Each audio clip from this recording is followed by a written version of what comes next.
초기 증상들을 방치하게 되면 이제 어쩔 수 없이 우울 증상이 발전하게 되죠. 이제 시간이 지체될수록 만성화될 수 있는 그런 위험성이 또 있고요. 치료가 아주 초기에는 쉽지만 진행된 다음에는 약도 조금 더 강하게 써야만 하고 치료 기간도 늘어나는 그런 단점들이 있기 때문에요.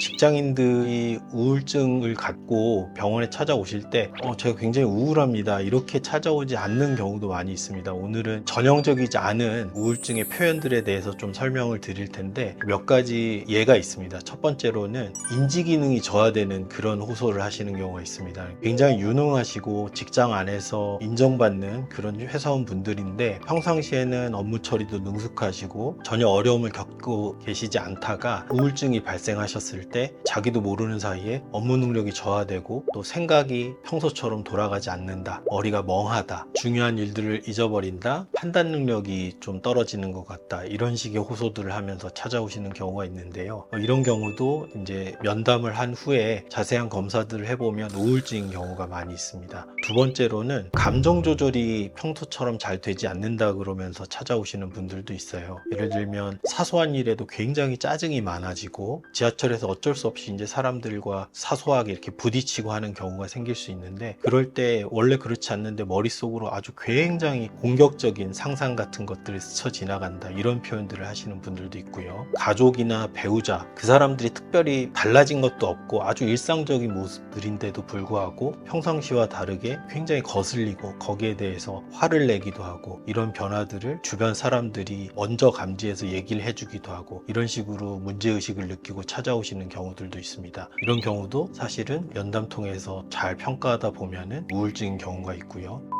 마지막으로는 굉장히 과도한 걱정과 불안이 올라가서 병원에 찾아오시는 경우가 있는데요. 굉장히 유능하신 분이셨고 업무 특성상 특정한 시즌이 되면 업무가 굉장히 과도하게 몰리고 밤샘 근무도 많아지고 여러 가지 업무들을 동시에 다발적으로 쳐내야 되는 그런 업무 특성이 있더라고요. 근데 평상시에는 아주 능숙하게 그런 것들을 잘 해내시던 분이었는데 어느 순간부터 굉장히 걱정이 많아지셨어요. 데드라인을 못 맞출 것 같고 상사가 요구하는 높은 수준의 결과를 만들어내지 못할 것 같고 여러 가지 시간 제약이 있는 상태에서 많은 업무를 한꺼번에 쳐내지 못할 것 같고 압도되는 느낌을 받는다든지, 그런 식으로 매일매일 전전긍긍하시고 초조해하시면서 당연히 잠도 못 주무시고 이런 상태로 병원에 찾아오셨는데 그분 역시 우울증이었습니다.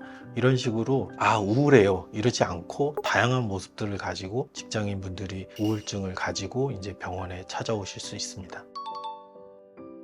어려움들이 있으실 때 이게 정신과적인 문제이구나, 그래서 정신과 가서 도움을 받을 수 있겠구나 하고 일찍 찾아오시면은 괜찮은데 그러지 못하는 분들도 많이 있거든요. 그랬을 때는 초기 증상들을 방치하게 되면 어쩔 수 없이 우울 증상이 발전하게 되죠. 업무 능률이 떨어지고 관계가 망가지고 이러다 보니까 여러 가지 죄책감, 자책, 수치심, 자기 효능감, 자존감의 저하 이런 것들을 경험하게 되고, 그런 것들이 더 나아가서는 시간이 지나도 나아지지 않을 것 같다라는 무만감, 그리고 희망이 사라졌다는 무만감, 이런 고통이 내가 죽어야지 끝날 것 같다라는 자살 사고로까지 이어질 수가 있습니다. 그래서 굉장히 안타까운 경우들을 보는데, 특별히 우울증 같은 경우는 이제 시간이 지체될수록 만성화될 수 있는 그런 위험성이 또 있고요. 치료가 아주 초기에는 쉽지만 진행된 다음에는 약도 조금 더 강하게 써야만 하고 치료 기간도 늘어나는 그런 단점들이 있기 때문에요. 이런 이제 초기 증상이 나타났을 때도 방치하지 마시고 좀 가벼운 마음으로 정신과 오셔서 좀 미리미리 대처하시길 권유드립니다.